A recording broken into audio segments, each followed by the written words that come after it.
Bonjour à toutes et à tous, d'où que vous nous rejoigniez depuis chez vous dans le monde. Je suis Minal Tadpati et je travaille pour Women for Biodiversity et c'est un plaisir immense de vous recevoir aujourd'hui pour ce webinaire intitulé Cohérence dans l'action des politiques sensibles au genre fondées sur les droits entre les conventions de Rio. Et donc, nous avons organisé ce webinaire en coopération avec nos partenaires, le PNUD, Swedbio, ONU Femmes et donc la CBD. Prochaine slide. Je voudrais juste mentionner quelques points techniques avant que l'on démarre. Et donc, je demande à tout le monde de garder son micro éteint pendant que les intervenants s'expriment. Par ailleurs, donc, l'interprétation est disponible en anglais, français, espagnol, et donc vous pouvez choisir la langue de votre préférence. Je vais aussi demander à nos panélistes de parler doucement et distinctement pour faciliter l'interprétation. Et cela va nous aider, donc, pour faciliter l'interprétation. Nous allons aussi avoir une session de questions-réponses après le panel. Donc, on demande aux personnes de mettre leurs questions sur le chat ou sur la boîte de questions. Et puis, nous partagerons ensuite des réponses.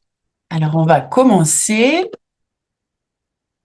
Donc, on sait toutes et tous que lors de la COP 16, les États parties ont adopté la décision 16/22 et l'idée, c'était donc de renforcer la cohérence des politiques, notamment un possible programme de travail conjoint entre les conventions de Rio. Et le secrétariat de la CBD a demandé des contributions des États parties, des observateurs, pour fournir leurs perspectives et leurs opinions sur ce programme de travail. Et il y a eu une notification de la CBD. Et puis, il y a eu 71 contributions de 11 États membres et différents groupes d'observateurs. Il y a aussi eu des échanges d'informations techniques qui ont eu lieu et nous avons maintenant un texte de recommandation qui sera discuté au Substa à Panama en octobre. Et donc, cette discussion sera aussi amenée à la COP 17 où une décision devrait être prise. Nous savons qu'au fur et à mesure des années, il y a eu plusieurs mécanismes qui ont visé la cohérence. Et donc, il y a eu différents mécanismes pour cela, notamment la décennie des Nations Unies sur la restauration des écosystèmes, qui est un programme qui inclut les 3 conventions. Mais nous pensons que la cohérence, ce n'est pas juste la création de programmes techniques qui soient alignés avec les 3 conventions. Il faut aussi avoir des mesures de protection, autour de ces conventions et s'assurer que soient inclus les droits des peuples autochtones, des communautés locales et d'assurer la participation pleine et effective des femmes et des jeunes. Et donc, on pense que des politiques coordonnées apportent des résultats renforcés et qu'il faut des politiques inclusives et durables. Nous avons aujourd'hui un panel impressionnant avec qui on va discuter sur les manières d'améliorer l'alignement entre les conventions de Rio, pas juste à travers les mots, mais aussi à travers les actions. Et s'assurer donc que les peuples autochtones et les communautés locales ont une place centrale dans ces politiques. Et donc, je suis heureuse de donner la bienvenue ici à la professeure Elisa Morguera, qui est rapporteure spéciale des Nations Unies sur les changements climatiques et les droits humains.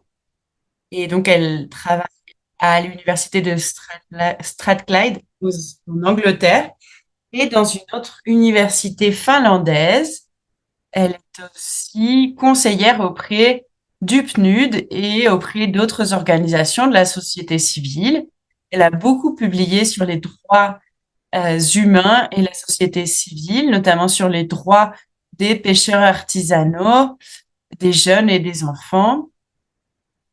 Elle a aussi dirigé One Ocean Hub, qui est une organisation de recherche qui promeut aussi la gouvernance des océans. Et donc, nous sommes très heureux que vous soyez ici. Et la parole est à vous, cher professeur Elisa Orgueira. Merci beaucoup pour cette présentation et merci à toutes les personnes qui sont présentes. C'est une conversation qui a été importante pour moi pendant toute ma vie professionnelle et beaucoup de collègues ont travaillé pour cela également, au moins pendant 15 ans, pour essayer de rassembler les questions liées au changement climatique, à la biodiversité et utiliser les différents systèmes de savoir avec les perspectives des femmes, des filles et des personnes des diversités pour créer le chemin et les futures actions dont nous aurons besoin. Donc, je voudrais d'abord réfléchir sur les principaux résultats des recherches qui existent à ce sujet. Ce n'est pas surprenant, mais ce qu'on sait, c'est que pendant les 15 dernières années et pendant les négociations intercessionnelles de Bonn, on n'a pas réussi à voir les synergies entre les questions climatiques et les questions de biodiversité. Et ces clarifications légales vont vraiment permettre de changer les choses en profondeur pour réussir à créer des synergies. Et dans mon travail en tant que rapporteur spécial sur les droits humains et le changement climatique, je dis qu'à chaque fois que la biodiversité est mise de côté par rapport au processus de prise de décision, on arrive à des solutions inefficaces et des approches qui impliquent plus de violations des droits humains. Et donc, les quatre résultats que j'aimerais souligner pour notre conversation sont très liés à la convention et au système climatique, à la biosphère. Et donc, ce ne sera une surprise pour personne, mais donc, nous savons que pour sortir de la vision carbone, euh, il nous faut surmonter des obstacles institutionnels énormes. Et ceci est très clair, c'est au cœur des réponses qui peuvent exister pour répondre dans le système climatique. Et donc, il faut des mécanismes de diligence raisonnables qui doivent inclure des mécanismes de prévention des dommages à la biosphère sur les terres, l'air et le climat et la biodiversité. Je pense que c'est essentiel en termes de prévention et de mesures de précaution, et c'est ce qui a été souligné par la Cour sur la question des pertes, des dommages, des réponses, de la prévention. Et donc,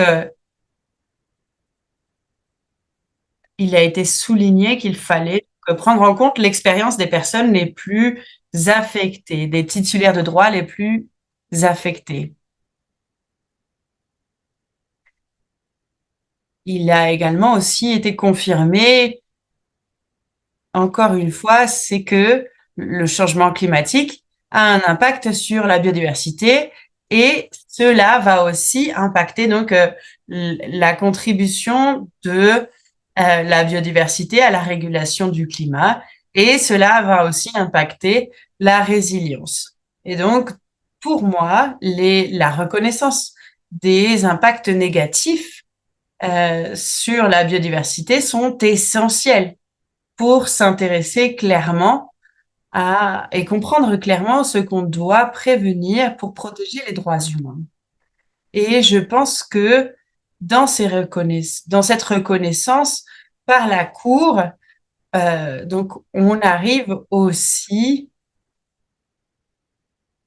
à prendre en compte le changement climatique, pas seulement comme une question liée au carbone, mais aussi à la biodiversité.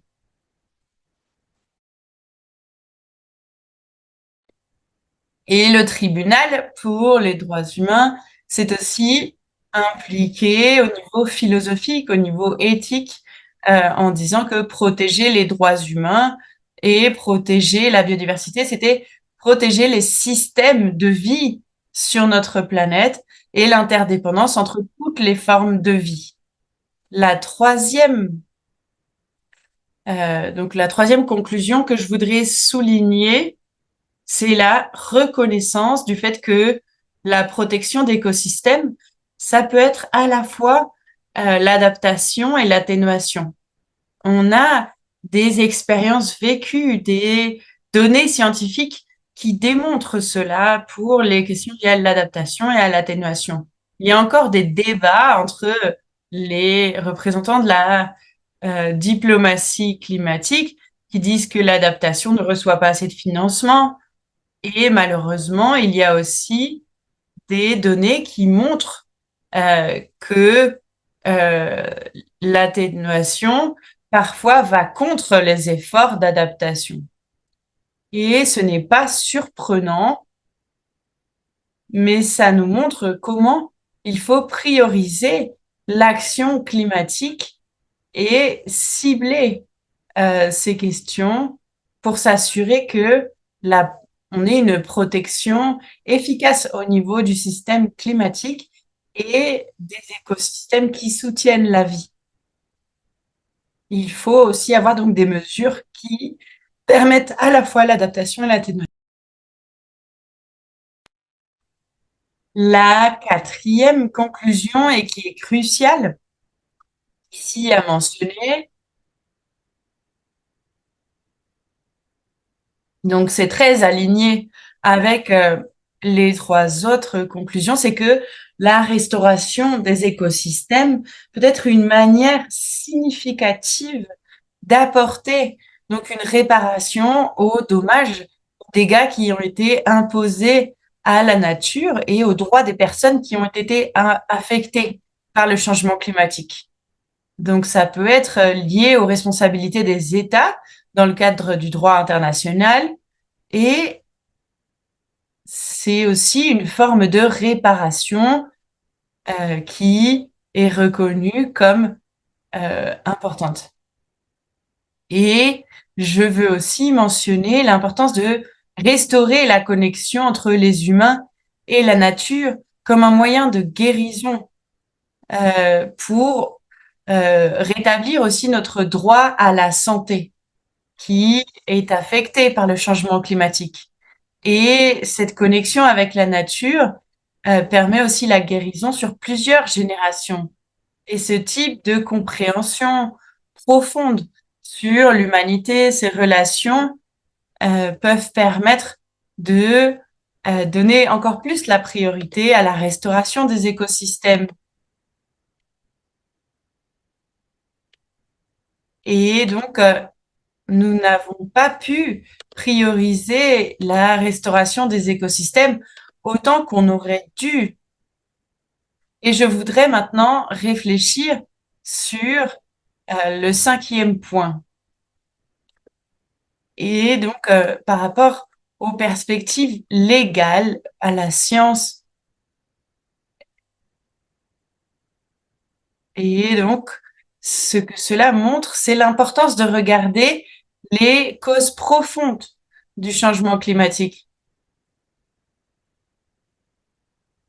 Et donc, il y avait des preuves que les États les plus affectés par le changement climatique et l'activité humaine, par le système économique actuel, donc les petits États insulaires notamment.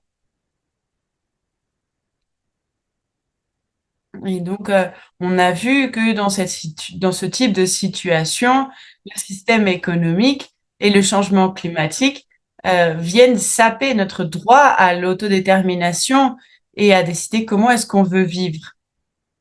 Et donc, il y a un argument que j'ai développé dans mon dernier rapport sur le fait de sortir des énergies fossiles euh, et de réduire leur implication dans l'économie.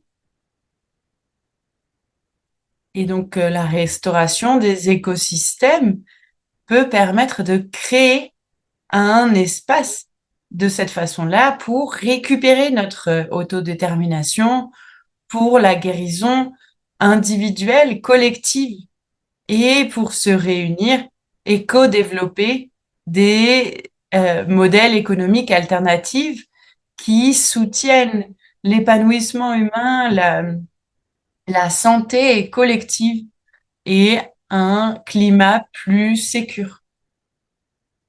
Il y a d'autres aspects que j'aimerais mentionner sur le travail que nous pouvons mener à l'avenir.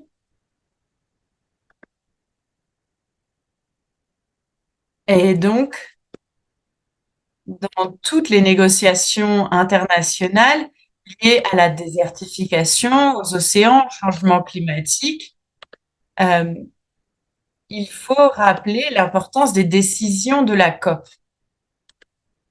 Et donc, les décisions de la COP ont une importance légale et ce sont des instruments essentiels pour comprendre les risques dans nos décisions et pour mettre en œuvre les systèmes de diligence raisonnable.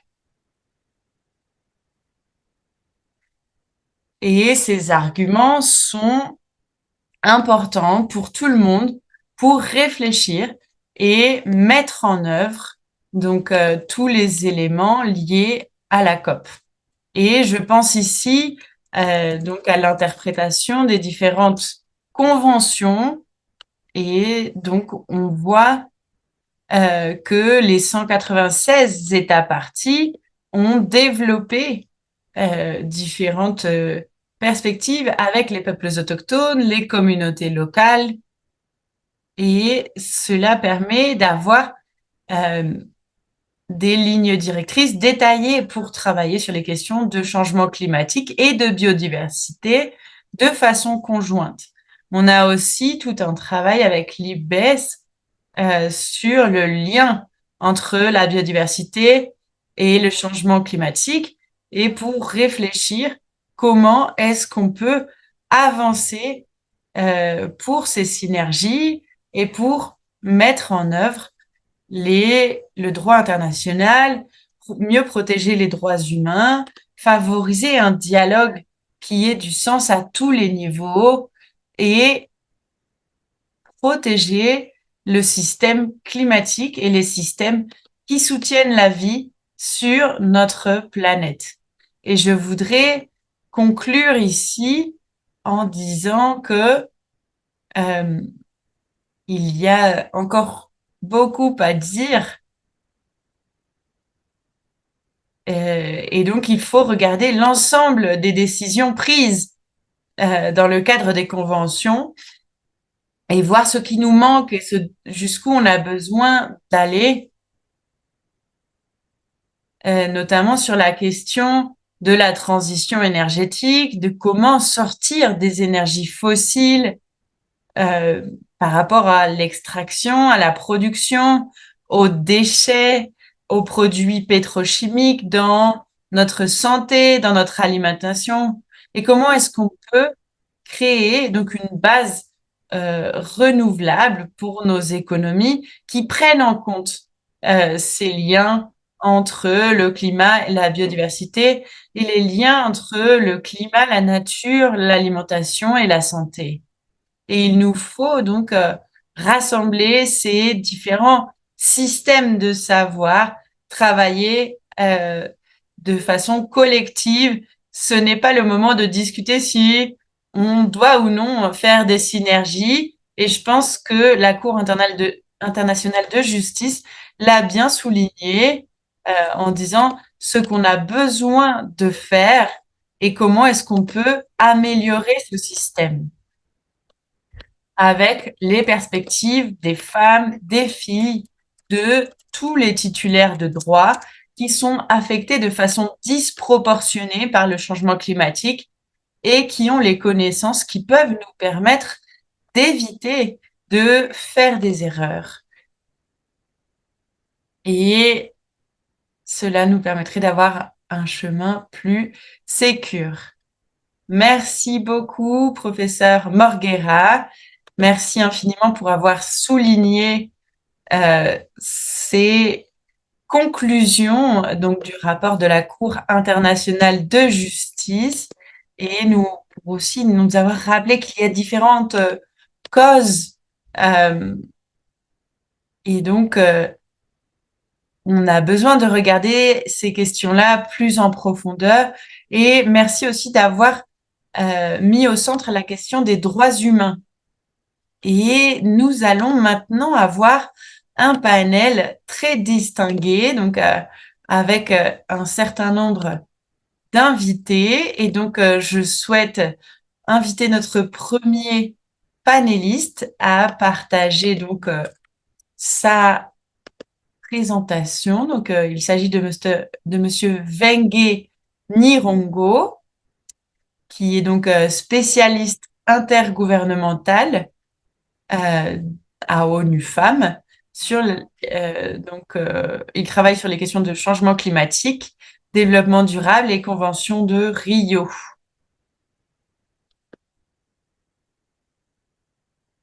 Et il a beaucoup d'expérience sur les questions de développement rural, d'agriculture, de marché du travail et de droit à la terre.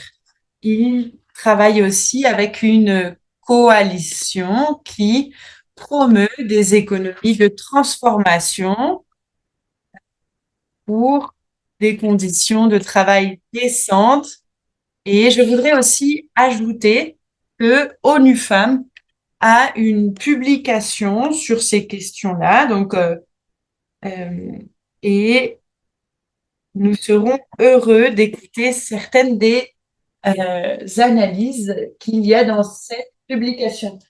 Merci beaucoup, Minal, et bonjour à tout le monde. C'est vraiment un plaisir d'être ici, de pouvoir partager une partie du travail que nous faisons sur les synergies responsables en matière de genre dans le cadre des conventions.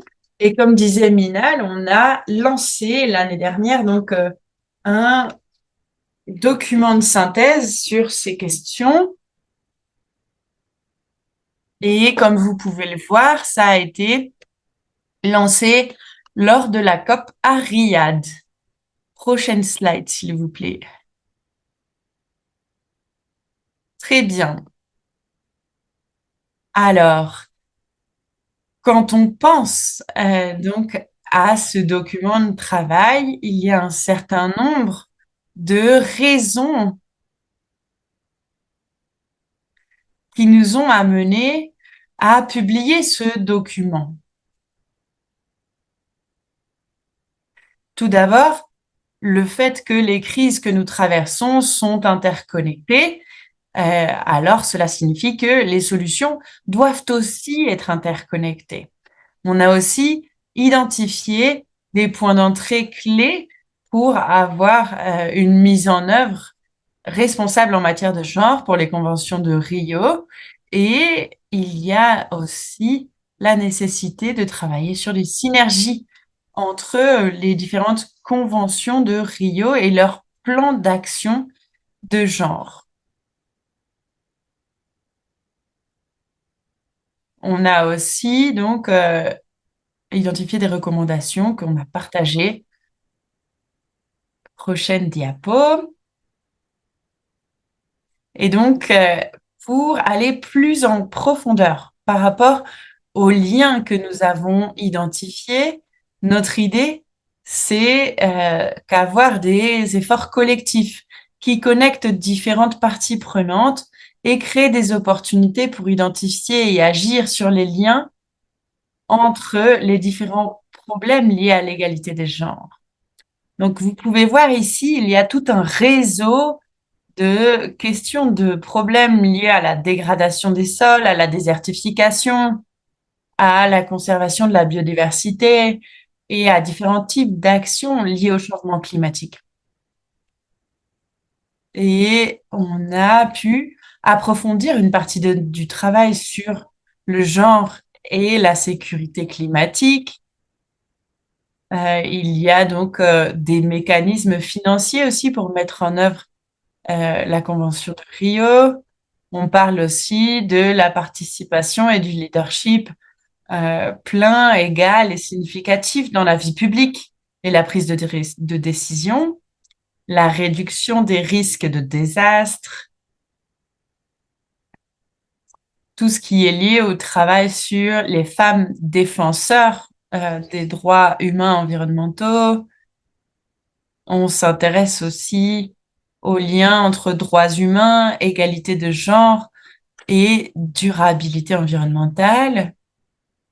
Et il y a aussi tout ce qui est autour des terres euh, et des droits d'accès donc à la sécurité foncière et aux ressources pour les femmes, les transitions justes qui soient responsables en matière de genre, les questions liées au genre, à la santé et à l'environnement, et puis finalement l'environnement euh, l'environnement et le travail de soins non rémunérés des femmes et des filles, donc que ce soit du travail domestique ou du travail communautaire.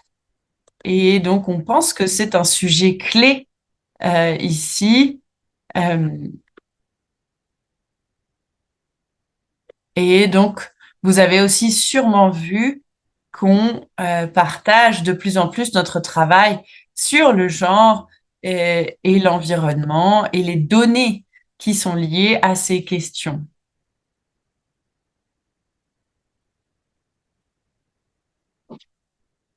notamment aussi en lien avec les questions de gestion des terres. Et maintenant, les plans d'action sur le genre dans les conventions de Rio euh, ont des domaines principaux à partir desquels on peut créer des synergies. Et on peut voir cela dans le cas de la CBD et des différentes entités aussi qui mettent en œuvre ces plans d'action. Et donc, on a pu identifier ici, et ce n'est pas une liste exhaustive, mais on a pu identifier des domaines dans lesquels il peut y avoir des dynamiques très intéressantes. Il y a un domaine qui est lié à la question technologique, des opportunités technologiques. Il y a quelque chose qui est lié à l'accès aux terres et aux ressources naturelles. Il y a quelque chose qui est lié au renforcement des capacités, à l'empouvoirment dans la possibilité de participer au processus décisionnel et au leadership. Il y a notamment la participation au COP et aux réunions intersessionnelles. Il y a aussi le fait d'intégrer les questions d'égalité, de genre dans la mise en œuvre. Et ça va affecter aussi le travail avec les points focaux et la CNUC, qui a le plus grand nombre de points focaux nationaux. Euh, et c'est ce qui peut permettre d'assurer que la mise en œuvre est effectivement réalisée. Et finalement, il y a quelque chose sur la mobilisation des ressources financières. Euh, et donc, ce qu'on a fait c'est proposer différentes recommandations pour différentes parties prenantes, notamment pour les institutions de l'ONU, l'Académie, la société civile. On a une très longue liste de recommandations où toutes les entités qui s'y intéressent pourraient trouver quelque chose qui leur parle. Et il est important ici de dire que les efforts vers les synergies entre les conventions de Rio ne sont pas nouveaux. C'est quelque chose dont on parle depuis l'agenda 21 qui a amené à la création des conventions en 1992. Donc, ce qu'on essaye de faire, c'est d'avancer à partir des progrès qu'on a pu faire depuis. Et aussi, il faut se demander, mais pourquoi est-ce qu'on n'a pas réussi à créer ces synergies jusqu'à maintenant? Et donc, c'est ce qui nous inspire maintenant à faire ces recommandations. Après, donc, vous allez pouvoir retrouver tout cela sur le lien partagé par Minal sur le chat. On essaye aussi de montrer que certaines de ces recommandations sont connectées avec les sujets qui vont être discutés au Substa à Panama le mois prochain. Et donc, vous pouvez utiliser le travail qui a été mené pour trouver les connexions et les contributions qui peuvent être faites pour s'impliquer lors du Substa. Next slide.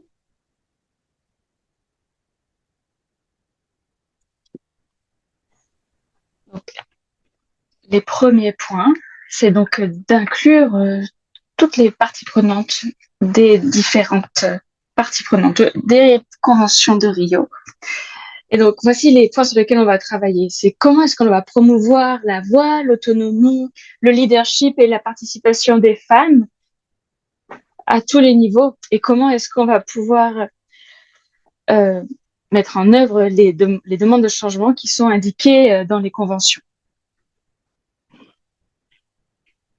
On veut s'assurer de pouvoir réunir les parties, les partenaires et les parties prenantes pour qu'ils examinent les défis et les obstacles à la mise en place de synergies.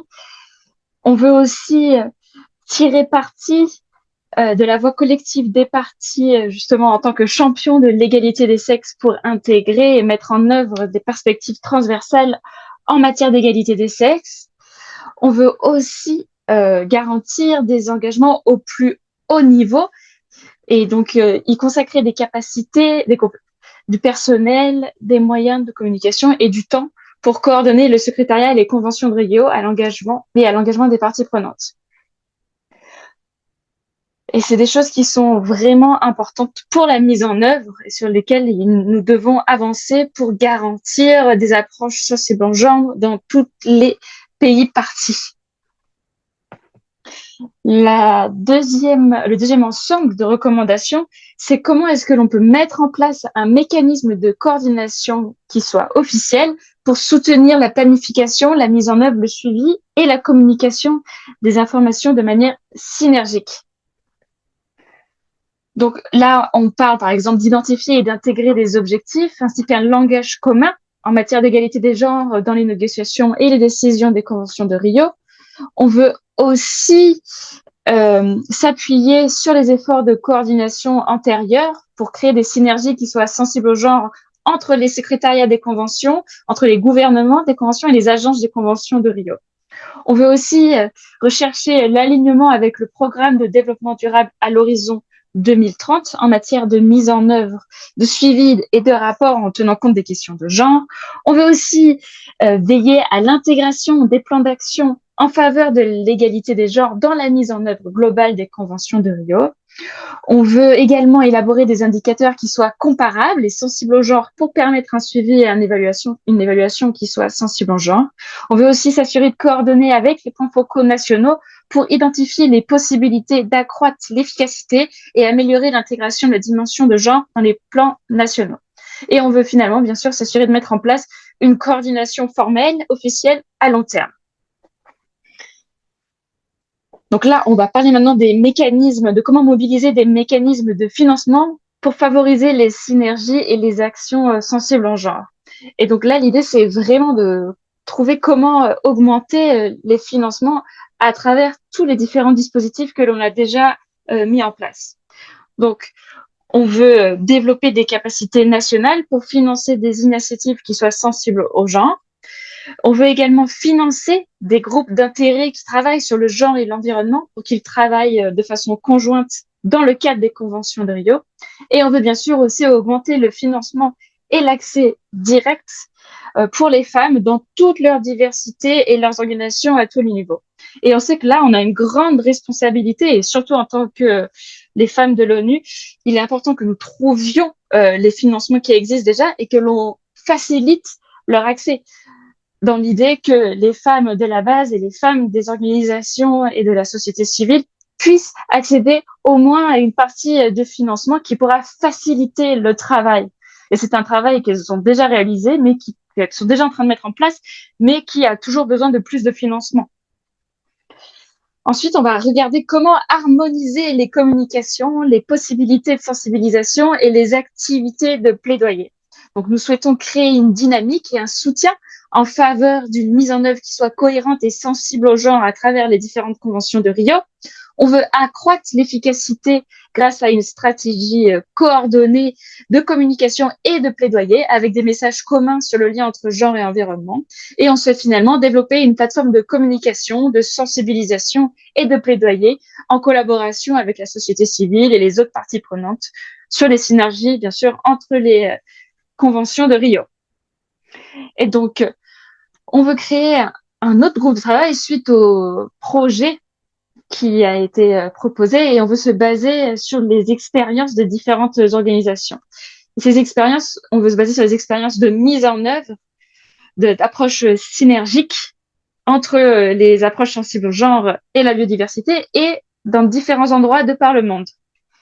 Et donc, cette note sur les perspectives, ces perspectives différentes va être bientôt publiée avant la prochaine COP de la CNUC. Et donc, on vous le partagera en amont et comme ça, cela vous permettra de voir quelles sont les véritables expériences du point de vue directement des parties prenantes qui travaillent sur les synergies. Je vais juste donc vous laisser sur la réflexion suivante pour terminer cette présentation. Et je voudrais vous dire donc pourquoi est-ce que les synergies sont si importantes. Et elles sont si importantes, c'est parce que quand vous travaillez entre groupes ou entre différents individuels, donc je vais parler par exemple des femmes autochtones du Kenya. Et donc, on va se rendre compte que le travail qu'elles mènent, la défense des droits environnementaux de leur perspective n'est pas la même chose si elles mettent en place une approche intégrée, contrairement potentiellement à d'autres groupes qui sont là pour défendre, qui sont des groupes d'associations de défenseurs des droits, par exemple.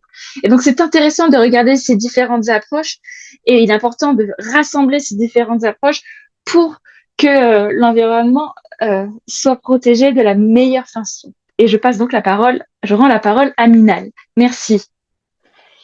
Merci beaucoup, Wengue. Et merci de nous avoir présenté cet ensemble complet de recommandations pour mettre en œuvre les synergies à travers les 3 conventions de Rio. Et c'est intéressant pour tous les observateurs, mais aussi pour toutes les parties. Parce que nous avons les plans d'action sur le genre que pour 2 des conventions, et il y en a un qui est en cours de développement pour la CNUC.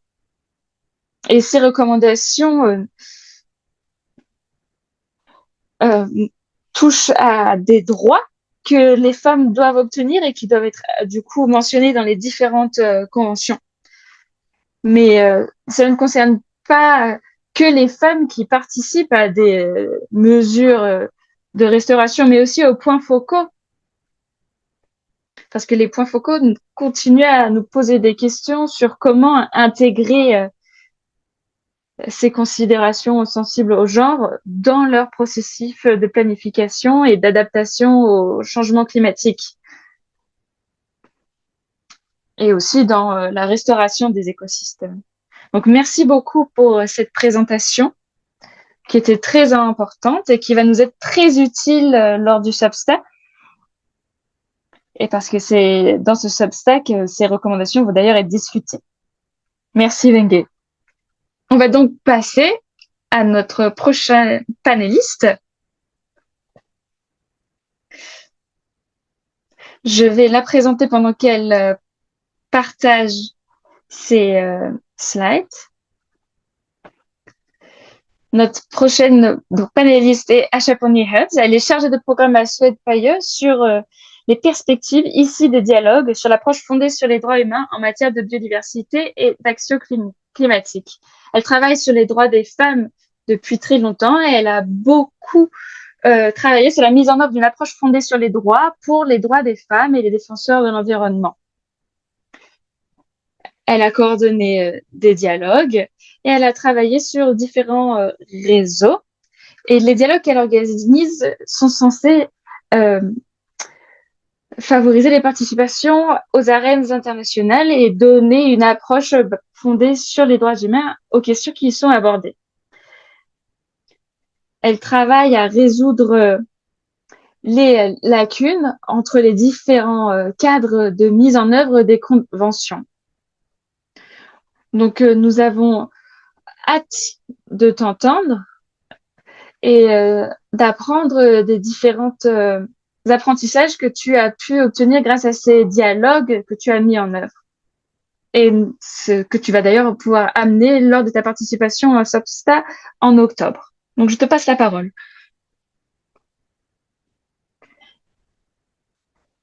Merci beaucoup.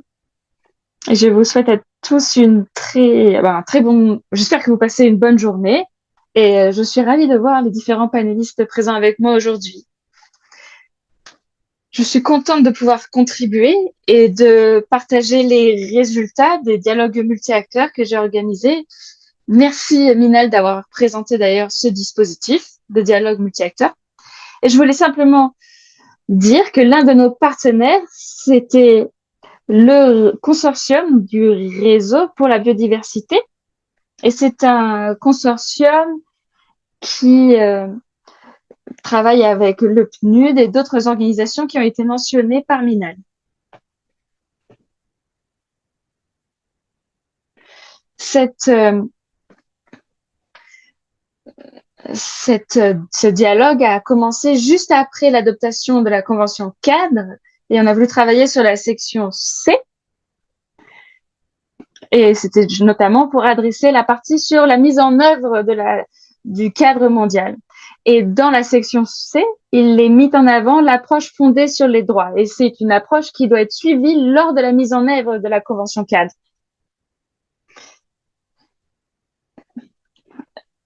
Il y a également dans l'accord de Paris une ligne qui parle du respect des droits humains et de permettre leur bonne réalisation. Donc, il y avait des bons points de commencement, mais le problème que l'on a remarqué, c'est que le cadre, même s'il reconnaît les droits humains, la mise en œuvre va surtout mettre l'accent sur des résultats qui peuvent être quantitatifs. Alors que l'approche fondée sur les droits humains, c'est pas quelque chose qui est nouveau.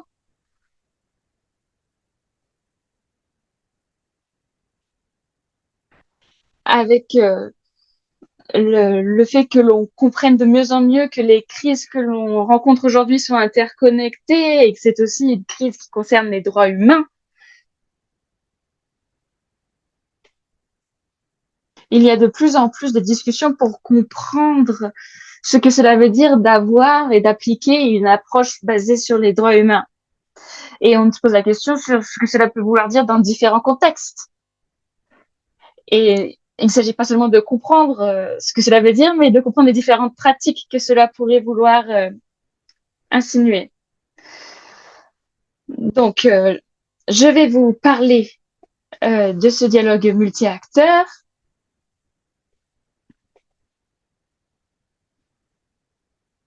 Oups, j'ai peut-être cliqué là où il ne fallait pas.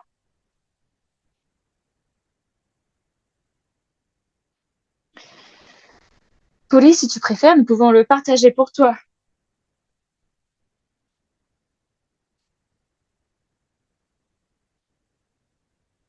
Je suis désolée. Je ne suis pas très agile en termes techniques. Et on peut passer donc à la slide suivante.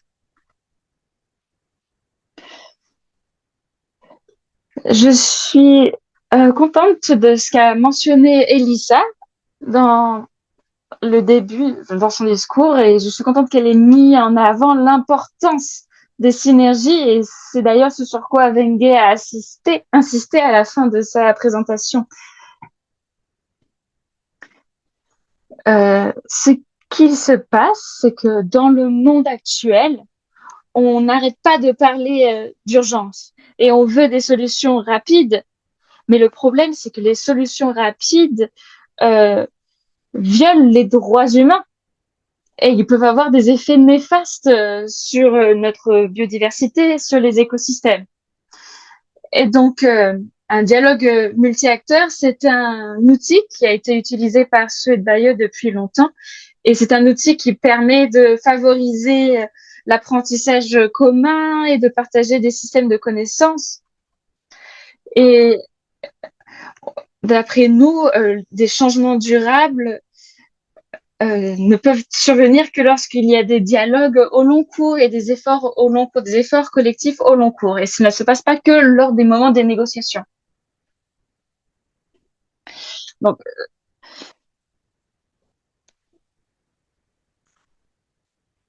Donc, un dialogue multi-acteurs, que l'on appelle aussi des conversations inclusives, cela inclut plusieurs ateliers avec différents acteurs, avec des peuples autochtones, des communautés locales, des personnes du monde académique, des femmes, des ONG, des partis. Et donc, il y a plusieurs ateliers et après, il y a eu un dialogue qui s'est tenu en amont de la COP16. Et ces rassemblements nous a permis d'avoir une approche sociétale et avec une compréhension partagée sur la façon dont l'approche basée sur les droits pourrait guider les actions climatiques et les actions pour la protection de la biodiversité. Et on ne cesse de le répéter que les crises climatiques, de la biodiversité et des droits sont liées. Le dialogue a aussi permis de mettre en avant que le respect des droits humains ainsi que l'équité intergénérationnelle doit être centrale à toutes les décisions. Parce que les groupes marginalisés sont souvent affectés de façon aggravée par ce qui se passe et sont souvent exclus des décisions. Donc, à la fin de ce dialogue multi-acteurs qui a pris place à Cali, et c'est d'ailleurs un processus qui continue toujours, à la fin de ce dialogue, on a pu aboutir à un consensus. Et ce consensus appelait à une action transformative qui plaçait l'équité et les droits humains au centre des actions climatiques.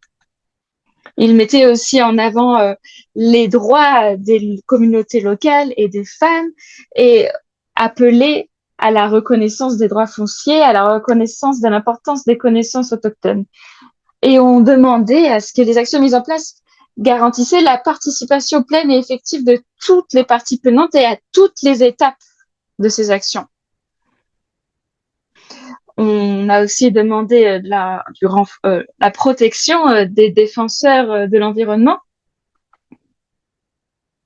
Beaucoup de défenseurs de l'environnement sont d'ailleurs des femmes et des leaders autochtones. Et on est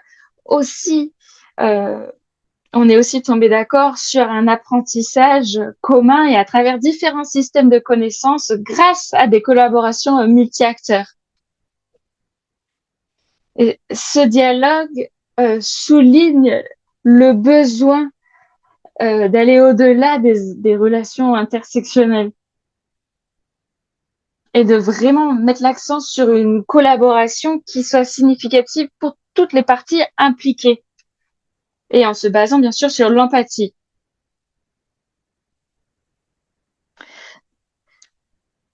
Donc, pour résumer, il s'agit aussi là d'un accord. C'est l'accord qu'une approche basée sur les droits et la mise en œuvre d'actions en se basant sur une approche basée sur les droits n'est pas simplement une obligation juridique et morale, mais c'est aussi une façon efficace d'avoir et d'obtenir des résultats transformateurs pour les personnes et la planète. Et donc là, je vous ai bien dit que c'était un processus et on veut donc aller de l'avant pour concrétiser ce dialogue à l'action. Et donc, on continue finalement ce processus et on veut essayer d'interagir avec un panel plus large d'acteurs. Donc, nous sommes en train de mettre en place une communauté de pratique qui va donc servir comme une plateforme internationale de connaissances pour une approche fondée sur les droits humains.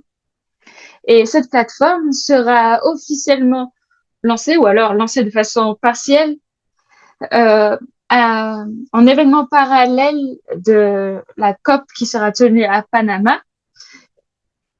Et donc, cette communauté de pratique sera gérée sous l'égide des solutions Panorama et on espère d'en faire un espace sûr pour que chacun et chacune puisse partager ses expériences et ses idées. Et on espère que ce sera aussi l'endroit où chacun pourra apprendre mutuellement les uns des autres. Et on espère pouvoir mettre en œuvre des solutions ancrées dans les droits humains sur le terrain et y réfléchir à ces potentielles solutions.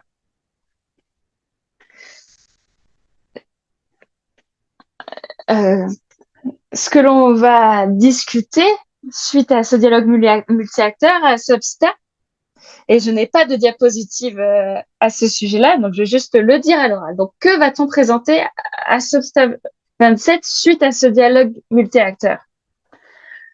Donc, nous allons étudier le point 5 sur la biodiversité et les droits humains et on va essayer d'appuyer sur le fait de renforcer les cohérences entre les conventions et aussi on va discuter des lignes directrices volontaires sur la réduction des risques. On va aussi essayer d'inclure des solutions basées sur la nature et des solutions d'atténuation du changement climatique. Je ne vais pas rentrer dans le détail du texte que le secrétariat a publié.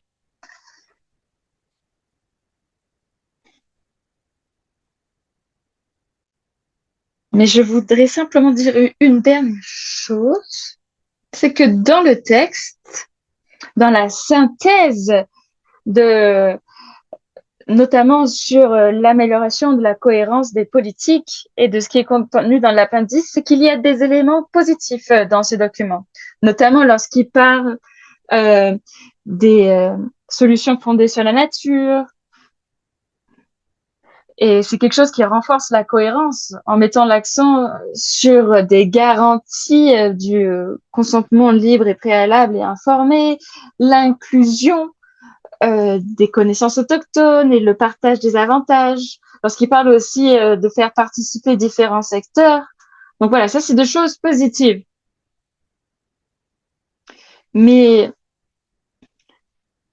il est important que nous comprenions les impacts que cela va avoir sur la biodiversité, surtout si on veut étudier les approches basées sur le marché, surtout si on passe de solutions basées sur les écosystèmes. Il y a aussi des discussions sur l'égalité en termes de genre, sur la redevabilité, le suivi et sur comment mettre en place des outils des meilleurs outils pour suivre justement la participation. Ils ont également parlé de la mobilisation de ressources et de la budgétisation qui soit sensible et réactive aux questions de genre. Ils ont également nommé comme priorité transversale la participation des femmes, des peuples autochtones, des communautés locales et de la jeunesse. Et ils ont vraiment insisté sur le fait que cela permettrait d'obtenir des résultats plus justes, plus équitables et plus durables. Mais ce qui est important, c'est que toutes ces paroles ne soient pas que dans les annexes ou que dans la synthèse, mais que cela soit directement reflété dans le document que le SOPSTA va amener à la COP et dans les conseils, dans l'appui que le SOPSTA amène à la COP.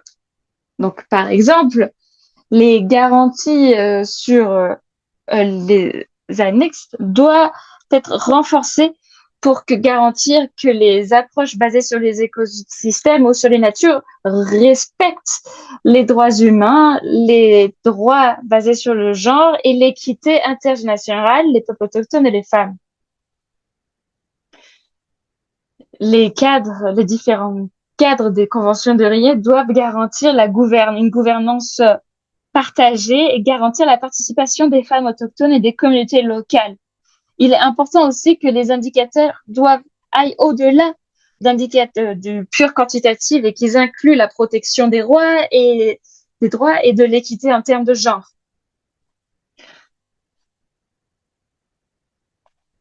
Ce qui est également très important, c'est le consentement libre, préalable et éclairé, les garanties sensibles au genre et le partage des avantages. Ces 3 éléments sont très importants pour toutes les approches qui seront basées sur les écosystèmes ou les solutions fondées sur la nature. Et donc, juste pour conclure et pour résumer et synthétiser mes réflexions, ce que l'on veut faire avec le dialogue multi-acteurs, c'est créer un espace qui pourra faire le lien entre les décisions qui ont été adoptées de façon internationale ensemble et comment est-ce qu'on pourra soutenir leur mise en œuvre sur le terrain, localement. Et on espère faire ça avec le partage de connaissances, mais aussi en trouvant des financements pour permettre justement la mise en œuvre sur le terrain de ces solutions-là. Merci à tous et à toutes pour votre attention et merci d'être là. Merci beaucoup, Puri.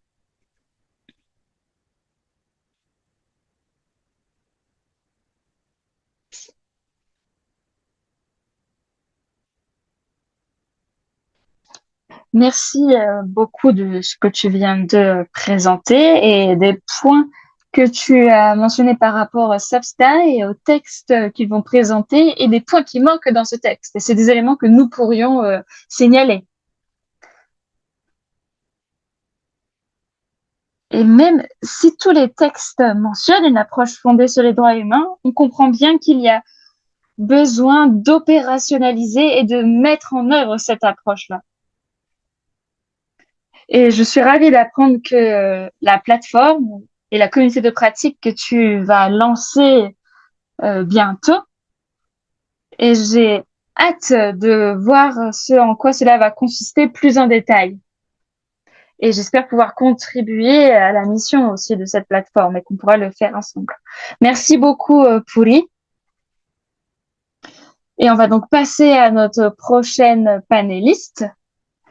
Et avant cela, est-ce qu'il y a des questions? Si vous avez des questions, n'hésitez pas à les mettre dans l'onglet des questions-réponses ou bien à les mettre dans le chat directement. Et on reviendra à ces questions à la fin de la présentation des panélistes.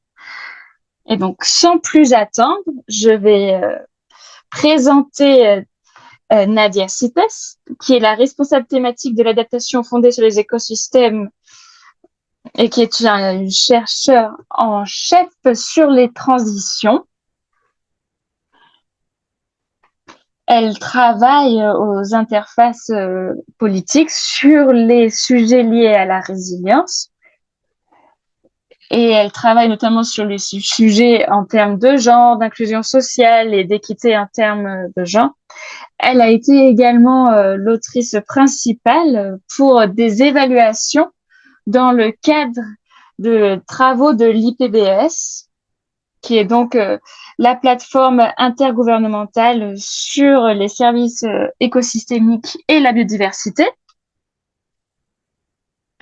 Et elle va donc nous parler du nexus entre la biodiversité et le genre et comment est-ce que cela pourrait apporter un soutien scientifique pour les synergies politiques à travers les 3 conventions de Rio.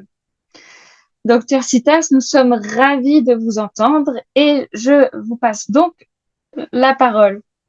Merci beaucoup pour votre accueil et je vois que les bases ont déjà été clairement posées par les panélistes qui ont pris la parole avant moi. Et donc, l'objectif de l'IPBES, c'est que c'est vraiment comme le GIEC, mais pour les écosystèmes. C'est vraiment une idée de pouvoir faire le lien entre la politique et les sciences. Et donc là, on a beaucoup travaillé sur les liens entre la biodiversité, l'eau, l'alimentation et la santé. Et donc, au début, on n'a pas travaillé vraiment sur le changement climatique. On n'avait pas vraiment le droit de le mentionner.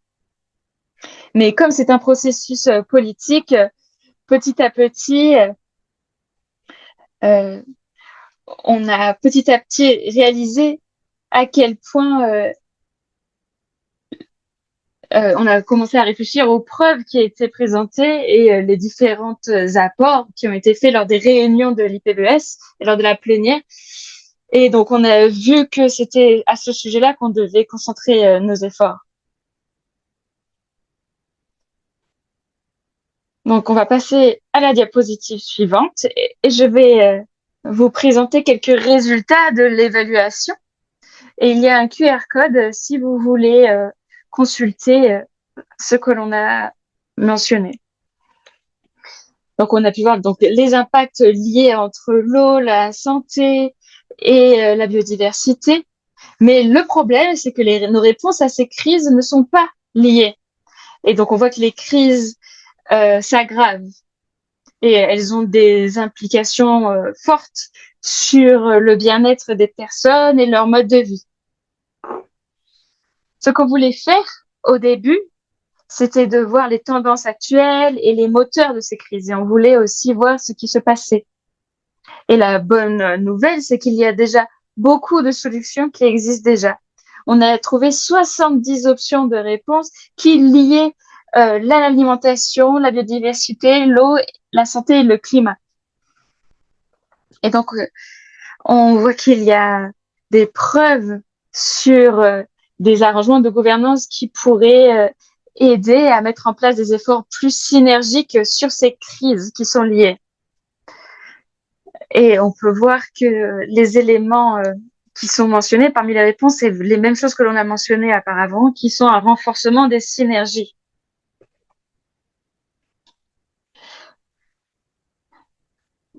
Donc, on a pu voir qu'il y avait parmi les crises, on peut voir qu'il est 2 fois plus cher de travailler, que les coûts n'arrêteront pas d'augmenter si on n'agit pas dès maintenant. Donc, on peut voir que ce n'est pas des choses qui sont nouvelles et on peut voir qu'il y a beaucoup de preuves qui sont apportées pour mettre en place des actions plus synergiques. Donc, les crises de la biodiversité, de climat et de l'eau, de l'alimentation interagissent, se répercutent et s'aggravent mutuellement. Et donc, oui, nous avons plusieurs éléments, plusieurs COP, plusieurs organes subsidiaires, plusieurs départements dans chacun de nos gouvernements qui travaillent sur ces crises et sur ces sujets-là. Et donc, on travaille en isolation, on travaille en silo. Et cela n'aide pas à prendre compte des causes sous-jacentes. Et cela montre, et on a pu voir que la déconnexion des humains et de la nature est l'une des causes profondes de ces crises. Et donc, les preuves et les données ont montré que la biodiversité est essentielle pour l'eau, l'alimentation, la santé et le climat, mais c'est quelque chose qui est en déclin dans toutes les régions. Mais on peut voir que les impacts ne sont pas les mêmes pour tout le monde. Et on peut voir que certaines personnes souffrent de façon aggravée de ces crises-là. Et donc, c'est pour cela qu'on essaye de mettre l'accent sur des approches Nexus qui sont cruciales pour éviter des conséquences imprévues et des compromis qui soient planifiés et qui pourraient aider à résoudre des crises mondiales et à soutenir un avenir juste et durable.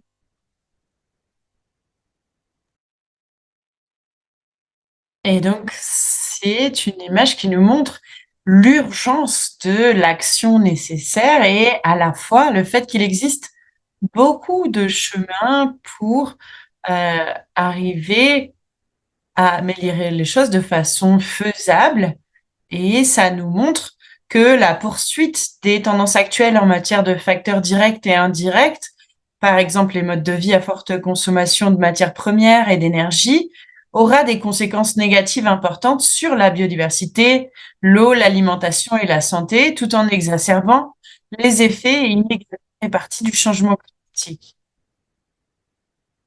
Et donc, et on a un scénario qui privilégie un seul élément du nexus, y compris le climat, sans des autres éléments qui entraînent des compromis à travers le nexus.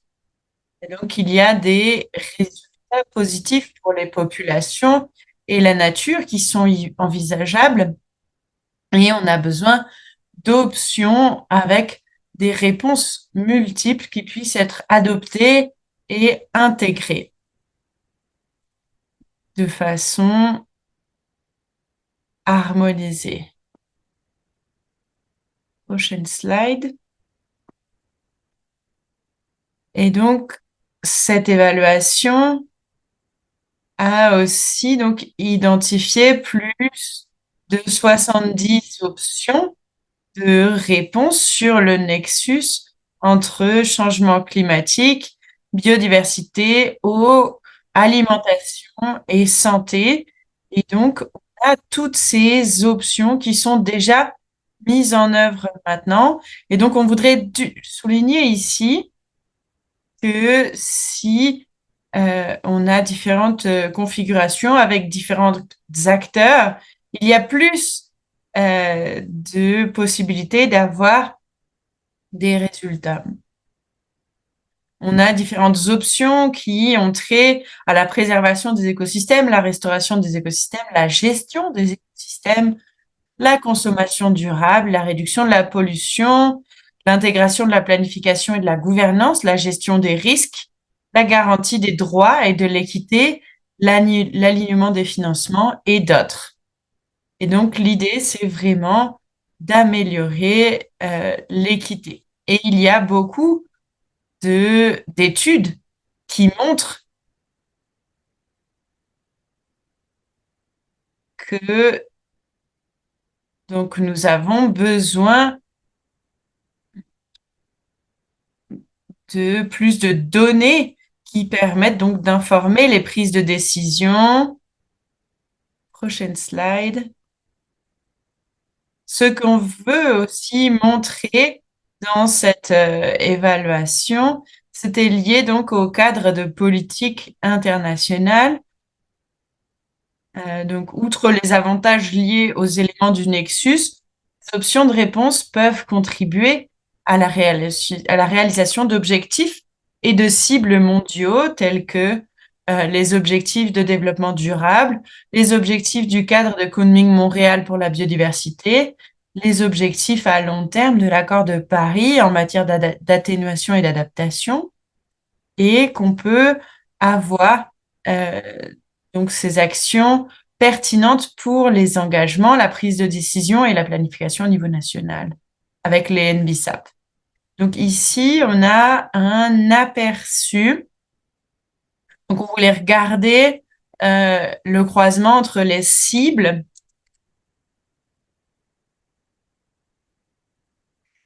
et donc on a beaucoup de données qui nous montrent qu'il y a différentes options de réponse. Donc, on essaye vraiment de connecter les différents cadres de politique qui existent et les cibles.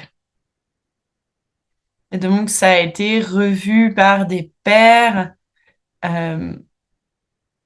et ça a été donc discuté avec différents processus de dialogue et de discussion avec les peuples autochtones et les communautés locales.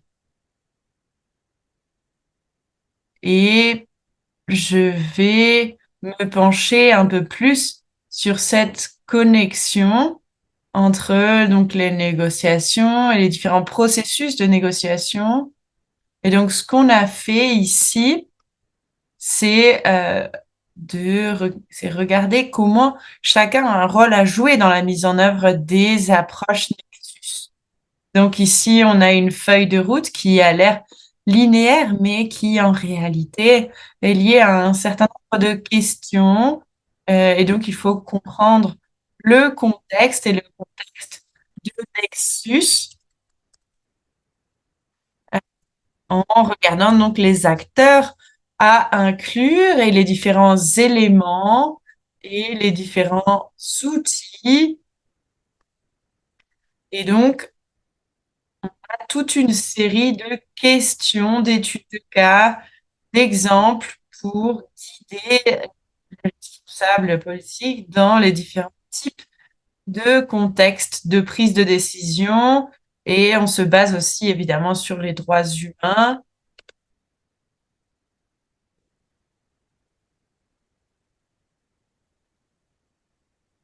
Donc l'idée, c'est de voir comment est-ce qu'on peut euh, appliquer donc notre travail de façon synergique et comment est-ce qu'on peut avoir différents types d'options, négocier les résultats, financer ces actions, penser aux différents outils et aux sauvegardes au fur et à mesure de notre travail. Et donc, dans ce cadre, on peut voir comment ça encourage une approche par l'ensemble de la société et de l'ensemble du gouvernement. Ça permet aussi donc aux responsables politiques de s'aligner dans différents contextes, de prendre en compte différents systèmes de valeurs, avoir une approche fondée sur les droits humains et utiliser plusieurs types d'exemples. Donc, on espère que ce type de feuille de route pourra nous aider au fur et à mesure du chemin. Et donc, avec tous les acronymes, on espère avoir des processus intégrés et coordonnés pour donc l'évaluation, le financement, la définition des objectifs. Et ce qu'on espère, c'est pouvoir former les personnes à ces processus et voir comment euh, améliorer donc les synergies pour avoir plus de résultats. Et donc, nos conclusions sont les suivantes. Donc, une action urgente est nécessaire pour faire face à nos crises interdépendantes. Il existe aujourd'hui un large éventail de solutions pour lutter contre ces crises de manière conjointe. L'évaluation fournit aux décideurs les meilleures données et les meilleurs outils disponibles actuellement sur les liens entre la biodiversité, l'eau, l'alimentation, la santé, le changement climatique, afin de soutenir des décisions et des actions intégrées. Elle comprend des conseils sur la manière dont les systèmes économiques, financiers et de gouvernance peuvent évoluer vers des approches holistiques et intégrées. Et ces mesures doivent reconnaître le rôle que jouent les différents acteurs dans la résolution des crises mondiales et dans la garantie de résultats. Donc, ça a un rôle à jouer. Euh, Et il y a beaucoup d'éléments liés à ces interconnexions également. Je vais m'arrêter là. Merci beaucoup.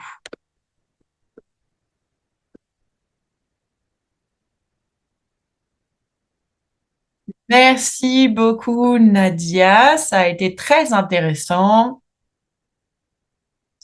Et je dois dire que, effectivement, c'est beaucoup de travail qui a été mis en œuvre par l'IPES et pour l'opérationnalisation de la section C.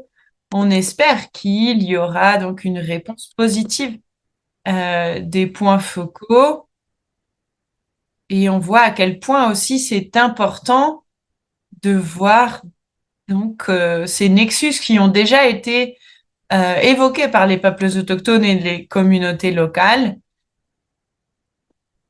et on voit à quel point c'est essentiel d'avoir les outils quand on demande des mesures politiques Donc, merci beaucoup de nous avoir présenté tout cela. Un certain nombre de ces rapports ont déjà été mis en ligne sur la page du Substack et ce serait vraiment important de pouvoir les regarder et voir les recommandations du Substack. Donc, on va continuer avec la prochaine présentation. Donc, la présentation de Daniela Arredondo. Et donc, elle est coordinatrice nationale pour le Mexique du Réseau mondial des jeunes pour la biodiversité. Elle coordonne des projets multidisciplinaires. Elle est aussi spécialiste de la cohérence des politiques et de l'équité intergénérationnelle. Elle travaille donc à l'empouvoirment des jeunes. Elle a travaillé euh, comme conseillère lors de la COP 16. Et donc, elle travaille sur la question des politiques, du renforcement des capacités et des initiatives de terrain. Et elle va nous donner des pistes pour la cohérence des politiques entre les conventions de Rio et les considérations d'une perspective jeunesse. Donc, merci beaucoup, Daniela, de nous présenter la perspective de la jeunesse sur ces questions essentielles. La parole est à toi. Merci beaucoup, Inal. Merci beaucoup à tout le monde.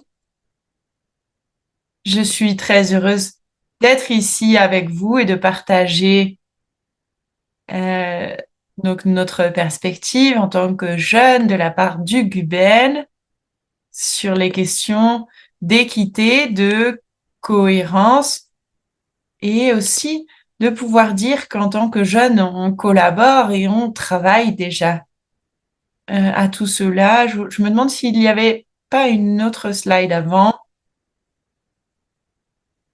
Oui, Daniela, il n'y a pas d'autre slide avant, je suis désolée. Donc, je voudrais juste donner un petit récapitulatif de qui nous sommes. Donc, le GUBEN, on est une coalition de jeunes qui a été fondée en 2010 qui regroupe des jeunes et des organisations de jeunesse qui agissent ensemble pour diriger, soutenir et accélérer une transition juste et équitable vers une société qui vit en harmonie avec la nature. Et en 2012, le GUBEN a été reconnu comme plateforme internationale de coordination pour la participation des jeunes à la Convention sur la diversité biologique. Et je vais donc me concentrer sur la question qui apparaît à l'écran, qui est donc pourquoi parler de cohérence des politiques et comment promouvoir des synergies entre les conventions de Rio. Et il faut aussi regarder donc quel type de synergies peuvent favoriser l'équité intergénérationnelle. Donc, on a parlé de différents types de synergies et on peut les regarder à travers la porte d'entrée qui est le problème, donc la perte de biodiversité, la dégradation des terres qui intensifie le changement climatique, mais on peut aussi s'intéresser aux solutions, la lutte contre la désertification, les mesures d'atténuation et d'adaptation qui peuvent amener à des initiatives comme l'agroécologie, la restauration, l'adaptation fondée sur les écosystèmes.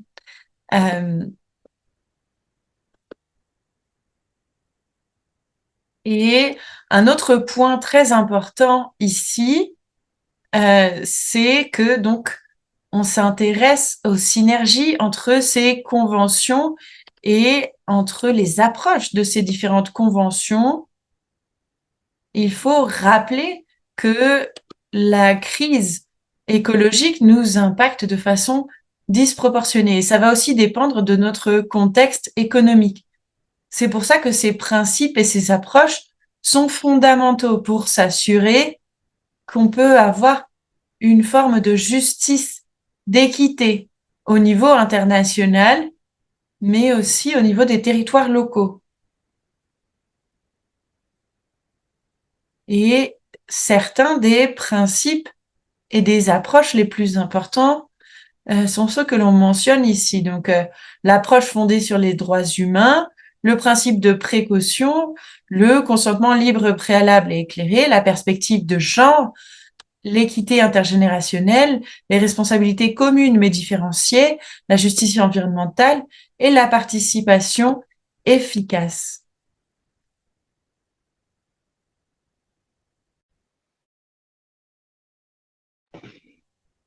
Et donc, toutes les synergies dont nous avons parlé sont urgentes pour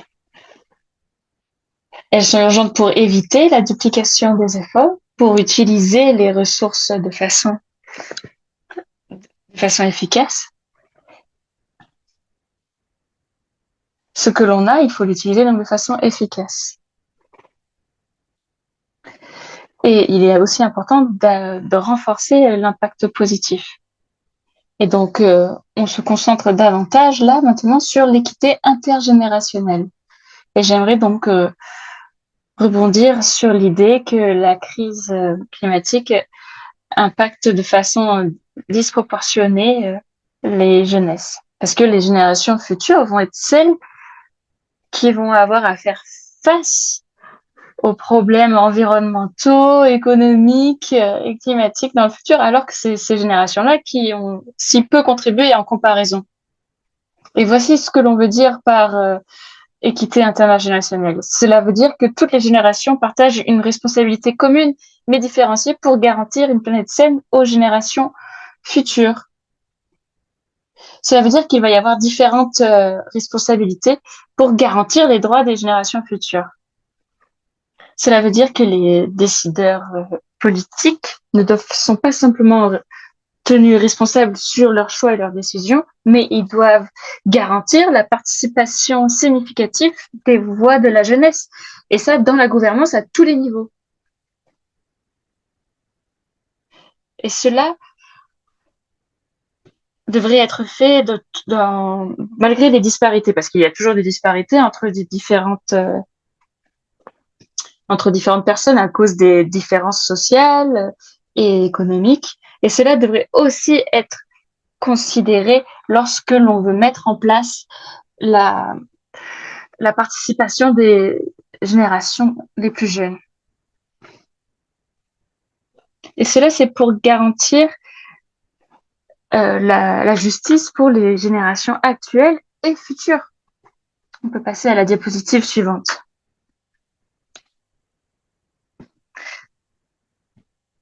Ce que je voudrais également partager avec vous, c'est qu'il y a plusieurs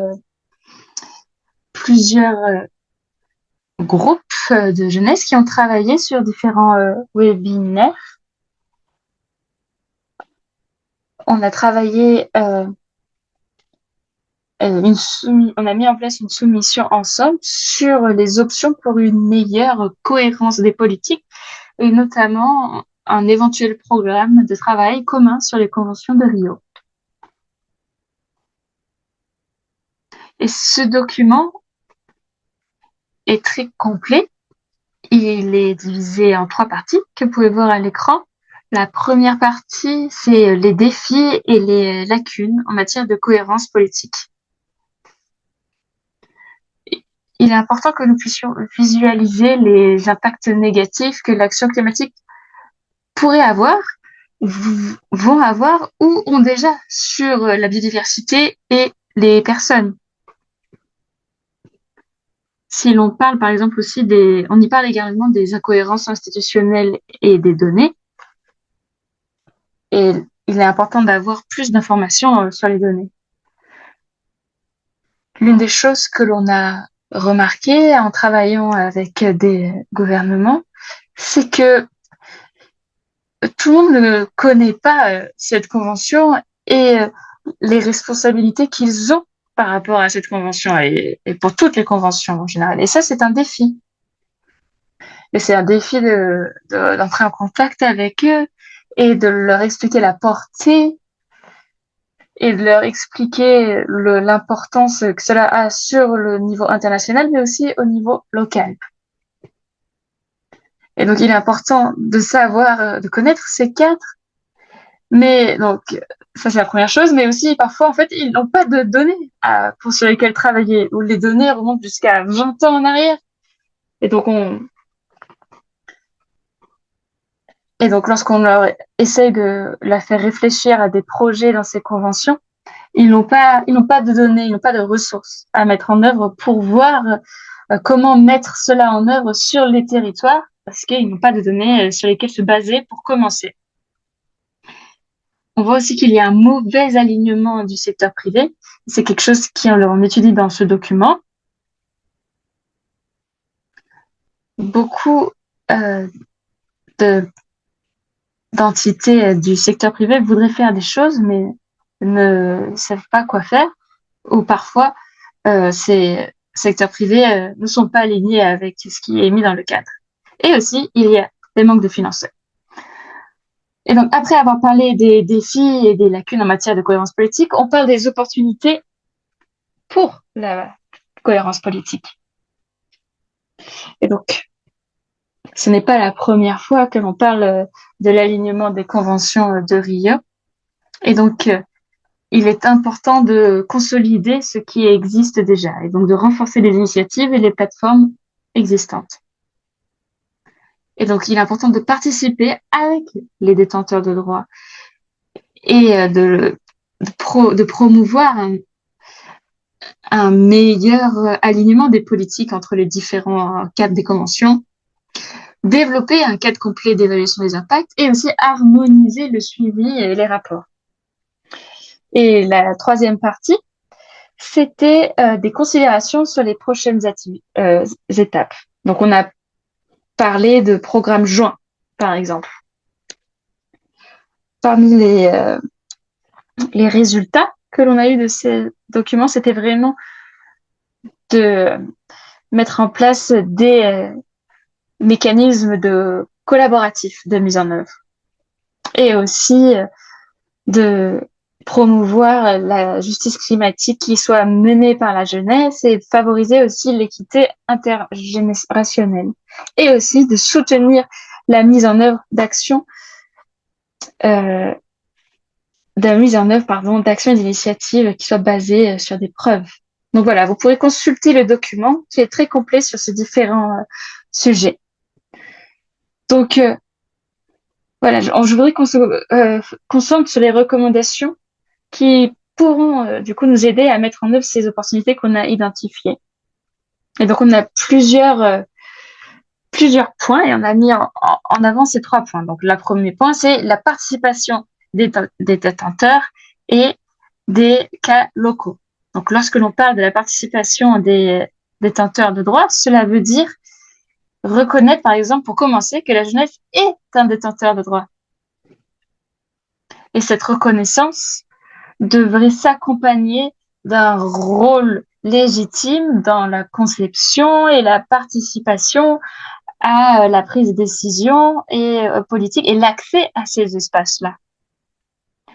La deuxième partie, c'est l'importance de documenter ce qui se passe. Comme documenter les échecs, documenter les réussites, et tout cela pour apprendre. Et tout cela surtout dans une perspective de jeunesse. Et donc, voilà, il est important de documenter ces efforts pour avoir de la jurisprudence, en quelque sorte, pour comprendre ce qui s'est passé au niveau des gouvernements, ce qui s'est passé dans les échanges avec les parties prenantes, et donc travailler avec la jeunesse pour savoir comment est-ce qu'ils mettent cela en place et comment ils ont réussi ou comment ils ont échoué. Et enfin, ensuite, c'est développer un cadre d'évaluation complet sur les impacts. Et donc, l'idée, c'est de pouvoir mesurer les impacts des actions climatiques. Parce que parfois, certaines mesures peuvent avoir des impacts négatifs. Et donc, on a besoin de pouvoir évoluer et on a besoin de savoir quels impacts et on a besoin de voir les effets positifs et négatifs.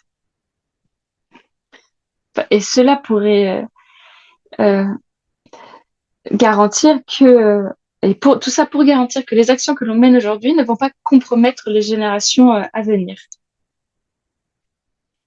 Et donc voilà la troisième point pour favoriser la cohérence politique, c'est donc bien sûr de réduire les lacunes en termes de finances. L'idée, c'est également de rendre le budget et ses ressources accessibles. Et par accessible, on entend aussi l'idée que cela soit compréhensible. Et donc qu'il n'y ait pas des barrières administratives avec du jargon et permettre que ce soit accessible et qu'il n'y ait pas ces barrières-là pour pouvoir accéder au fonds. Parce que les personnes n'ont pas forcément tous les outils pour faire leur candidature et demander les fonds. Et donc, comment est-ce que l'on peut renforcer les compétences à ce niveau-là? Et comment est-ce que l'on peut accompagner la jeunesse pour qu'elle puisse accéder aux fonds qui existent déjà? Et par exemple, en parlant des conventions de Rio, on voit qu'il y a de la jeunesse qui sont déjà des leaders et qui mènent déjà des projets, des initiatives qui permettent des synergies entre les conventions.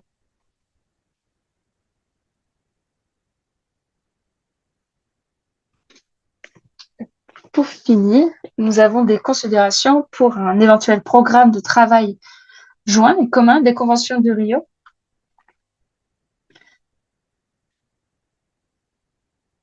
Mais il faut aussi voir cela comme des recommandations pour la cohérence politique à l'avenir. On peut voir ça comme un programme, mais aussi cela peut s'appliquer à tout ce que l'on veut faire dans les choses à venir en termes de cohérence politique. Quelque chose à considérer dans toutes les prochaines étapes d'une cohérence politique.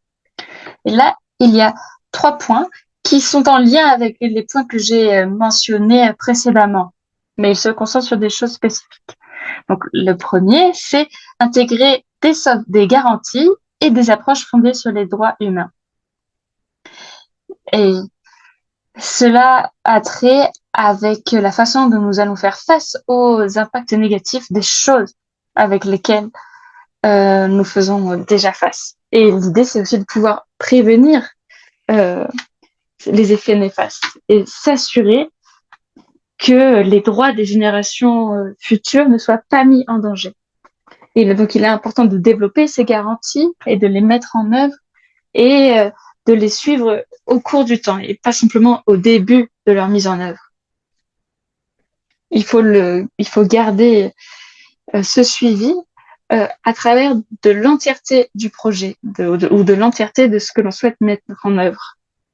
Ensuite, il y a le deuxième point qui est de garantir une participation significative des détenteurs de droits. Et là, le mot-clé, c'est vraiment significatif.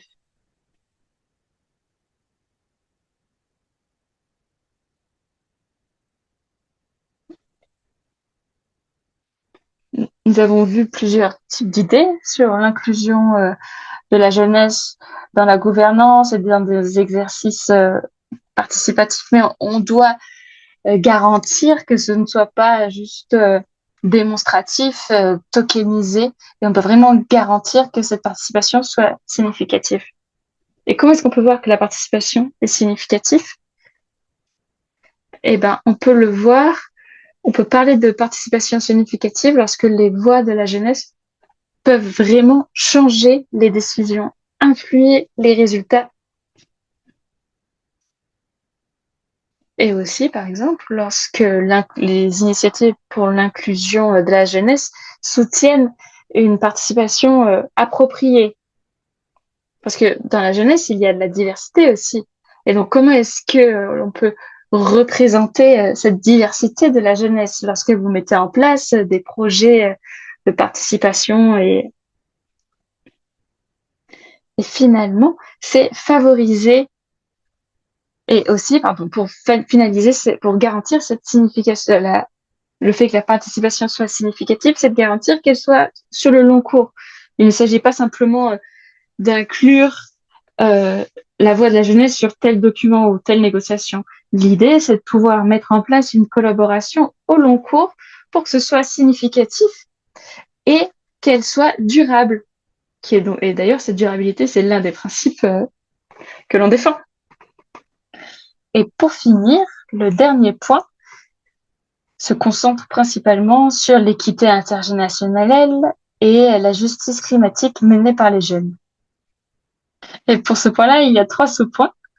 Le premier, c'est qu'il est important de soutenir activement les initiatives menées par les jeunes. Et en faisant ça avec des ressources et avec du renforcement des compétences.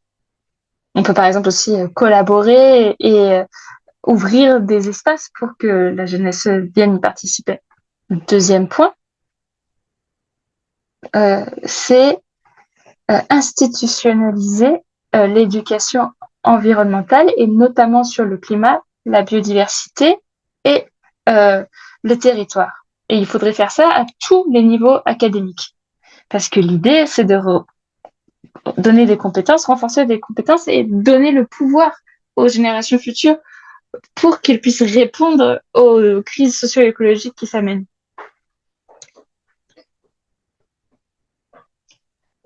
Et cet apprentissage devrait aussi donner des outils et des soft skills, des compétences comportementales pour travailler sur ces sujets-là. Et cela veut dire en fait proposer des valeurs qui sont importantes et pour pouvoir mettre en place un changement transformateur. Parce qu'il est important que l'on restaure les relations, pas seulement avec la nature, mais entre nous, entre les humains. Et les valeurs comme l'empathie sont importantes. Et elles sont importantes notamment quand on met en place des actions pour répondre à la crise climatique. Et pour conclure, il est important de reconnaître que la jeunesse est un acteur essentiel dans ces crises-là. Et les projets d'atténuation menés par la jeunesse sont importants et on peut voir comment est-ce que l'on peut soutenir le travail qui est mené par les jeunesses et garantir que leur voix compte et qu'ils puissent être entendus dans les arènes de la justice environnementale.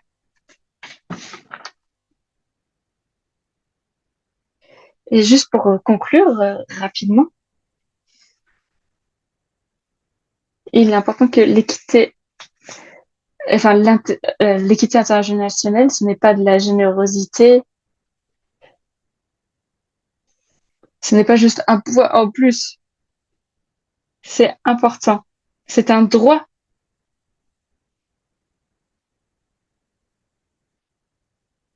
Et c'est un droit qui est important de prendre en compte dans toutes les mises en œuvre des conventions, autant au niveau international qu'au niveau global. L'équité intergénérationnelle est un droit. Et merci à tous et à toutes pour votre attention. Merci beaucoup, Daniela. Et je vais insister sur ce que tu viens de dire, c'est que l'un des principes des 3 conventions de Rio parle de l'équité intergénérationnelle. Et merci donc beaucoup pour ces recommandations très détaillées que les 3 groupes ont pu mettre ensemble. On est vraiment content d'avoir pu vous accueillir aujourd'hui et de vous avoir écouté. On va passer à notre dernier panéliste pour la journée. Je vais donc souhaiter la bienvenue à Sarah Daniels, qui travaille donc pour le PNUD dans le Hub sur la nature. Et elle met l'égalité pour le genre au centre des solutions pour sauver le climat et la planète. Elle travaille sur la gestion des ressources. Elle cherche à renforcer les droits des femmes dans les actions environnementales Cela inclut le fait de fournir des avis techniques sur la coordination politique sur tous les fonds du PNUD. Elle va nous présenter les différentes publications des SPAMB et des CDN et qui ont été mises en avant par le PNUD. Tchalal, je te passe le micro. Merci d'être avec nous aujourd'hui. Merci beaucoup, Minel. Merci pour cet espace. J'ai énormément appris. Et je voudrais parler du travail que l'on mène au PNUD pour prioriser les actions intégrées au niveau national dans la planification des décisions. Et donc, pour le dire rapidement, pour les SPAMB et pour les NDC, c'est très important qu'il y ait une cohérence politique. L'année dernière a vu une accélération concernant ces sujets-là.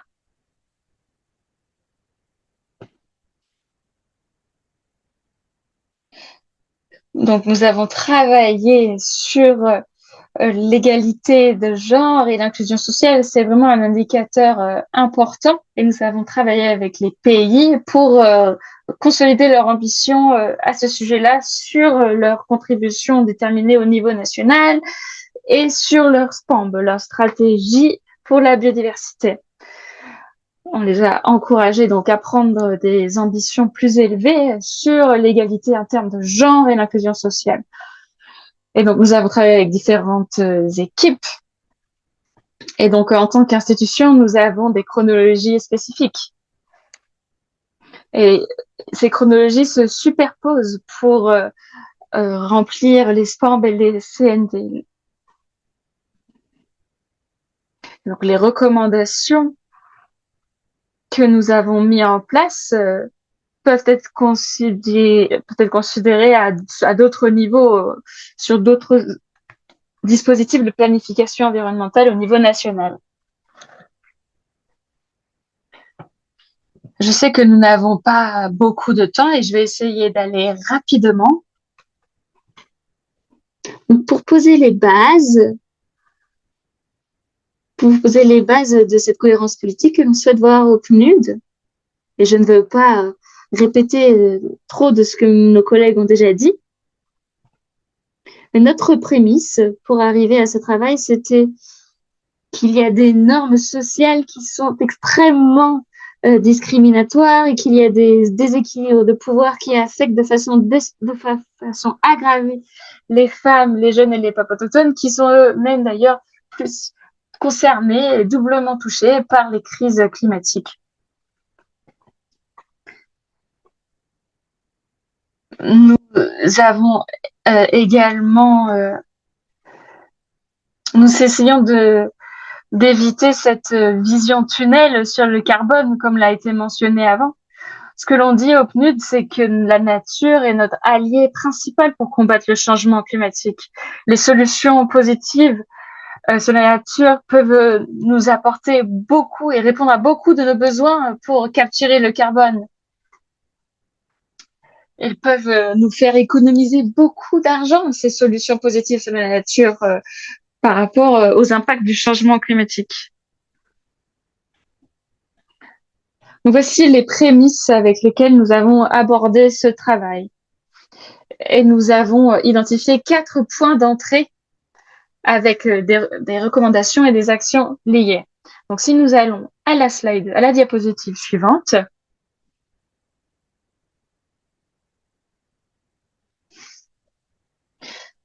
Et donc, si nous sommes si alignés avec ce qu'ont dit les autres présentateurs, et avec ce qu'a dit notre collègue du Mexique, donc je ne vais pas forcément rentrer dans trop de détails parce que vous en avez déjà entendu bien parler précédemment. Et donc, vous pouvez voir 4 points d'entrée: une gouvernance effective, un aménagement inclusif, la cohérence politique et l'alignement politique et l'allocation des finances et des ressources. Et donc, à quoi est-ce que cela ressemble au niveau national? Et donc, par exemple, si on prend la gouvernance effective, les mécanismes qui sont mis en place au niveau national sont des mécanismes avec lesquels nous devons interagir en tant que femmes pour aider à la mise en place de politiques. Au Bhoutan, le ministère des Femmes participe à la rédaction des SPAMB et des CDN. Est-ce que l'on peut mettre en place des groupes de travail dédiés qui peuvent donc travailler sur les deux sujets, sur le climat et sur les processus liés à la biodiversité? Cela peut mettre en place des discussions.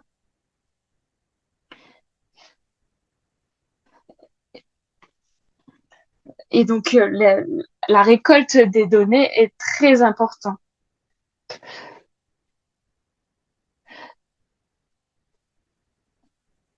Donc, les données au niveau de l'aménagement, et c'est des données que l'on peut rassembler parce que finalement, on regarde les mêmes écosystèmes.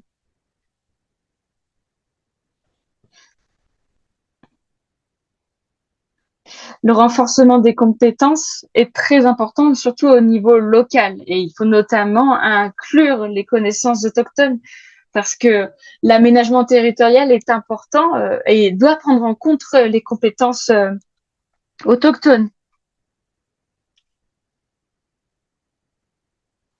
En ce qui concerne l'allocation des finances et des ressources, je vais répéter ce que d'autres ont déjà dit. Il est important de donner un accès direct à la finance au peuple autochtone, aux femmes et aux communautés locales.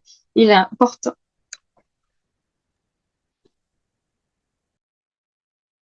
Et en incluant les questions de collecte de données, la cohérence des politiques et l'alignement, le fait d'intégrer les objectifs d'empouvoirment des femmes au niveau national et de pouvoir les intégrer dans les CDN et les SPAMB.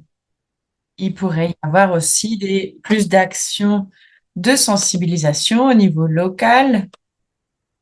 Et juste en allant sur la prochaine diapo, donc avant de terminer, juste dire donc que les recommandations que nous avons au niveau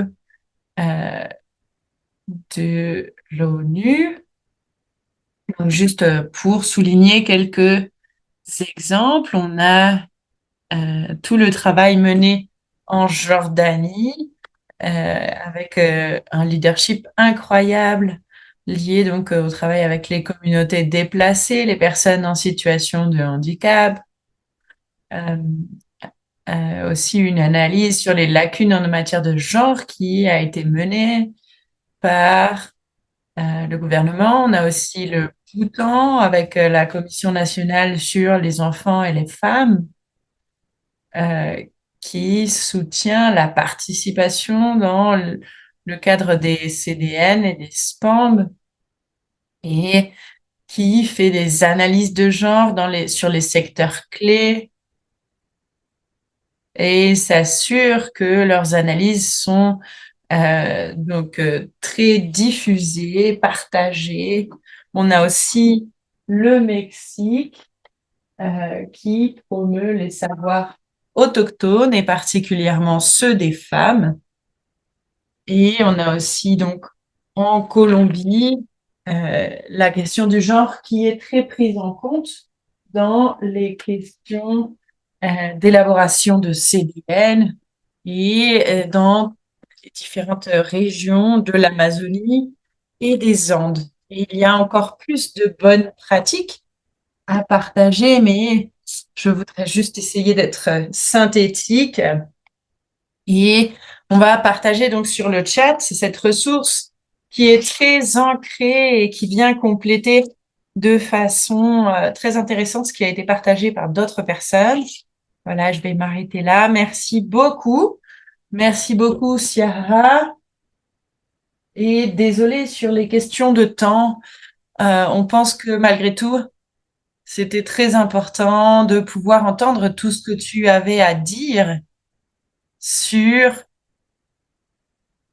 la façon dont la majorité des recommandations des observateurs, observatrices sont très similaires.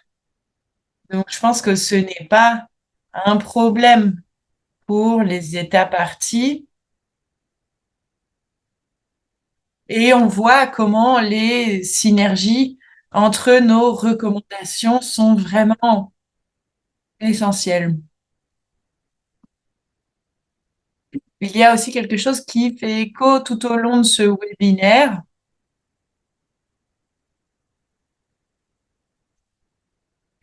Donc, qu'il nous faut travailler donc au niveau des écosystèmes.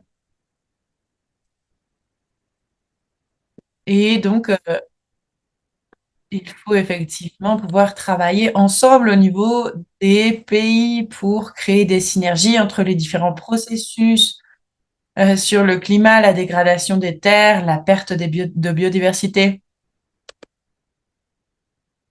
Et avec cela,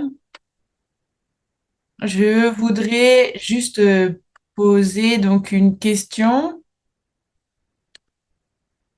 qui a été mise sur le chat par Soumina. Donc, pour vous, quel est l'obstacle qui empêche ces synergies de se, de se concrétiser? Je suis désolée, j'aimerais vraiment avoir plus de temps pour les questions-réponses, mais on a très peu de temps. Donc, la personne qui souhaite répondre peut se lancer. Oui, je voudrais juste dire quelque chose qui est lié avec mon ouverture.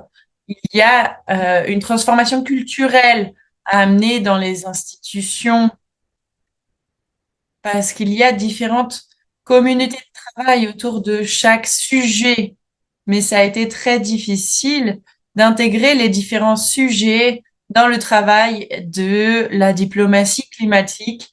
On a vu des changements arriver au niveau du GIEC, mais très peu au niveau de la diplomatie climatique internationale, et c'est essentiel pour les finances climatiques.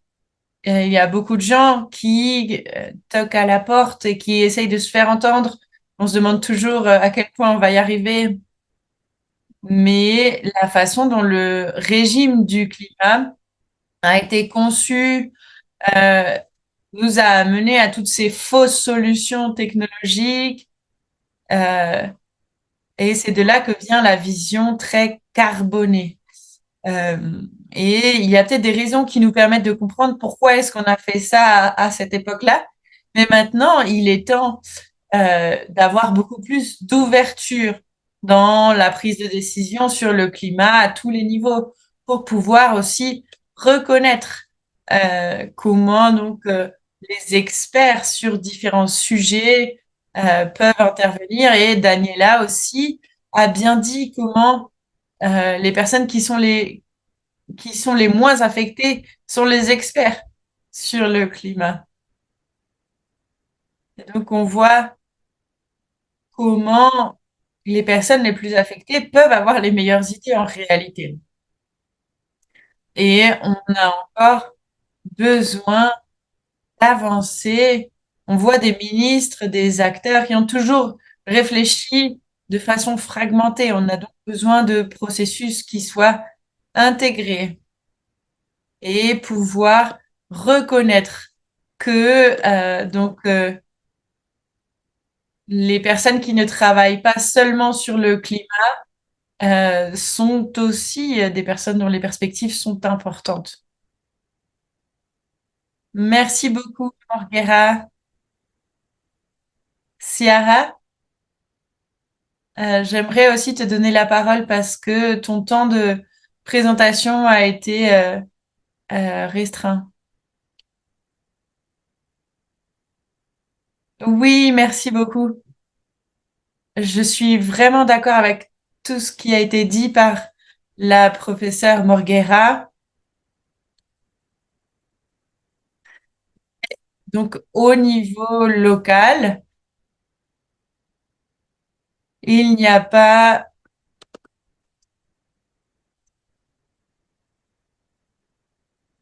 Donc, il n'y a pas de prise en compte des expériences réelles et vécues. Il n'y a pas une prise en compte suffisante. C'est quelque chose qu'on ressent au niveau local et aussi, on peut voir au PNUD, on est un peu des outsiders par rapport aux questions de climat parce qu'on est surtout sur les questions de programme et on travaille aux intersections. Mais on a encore toute cette fragmentation sur les questions de financement. Les solutions au niveau local, comme l'agroécologie, sont très bien définies et complètement intégrées. Donc, je pense qu'on a amélioré un certain nombre de choses, mais on voit comment certaines personnes ont eu une carrière tout à fait, tout à fait donc concentrée sur une pensée fragmentée. Et il est temps que ça change. Merci beaucoup, Chiara. Désolée d'avoir mal prononcé ton nom. Je pense qu'on va devoir y aller. Nos interprètes sont restés bien plus longtemps que prévu aujourd'hui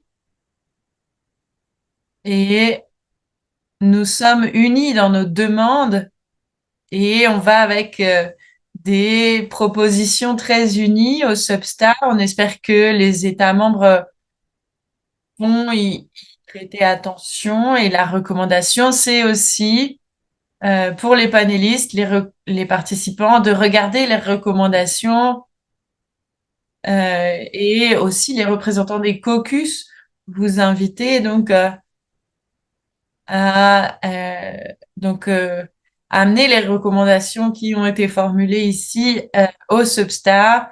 Merci beaucoup au PNUD, au GUBEN, à Sweat Bio.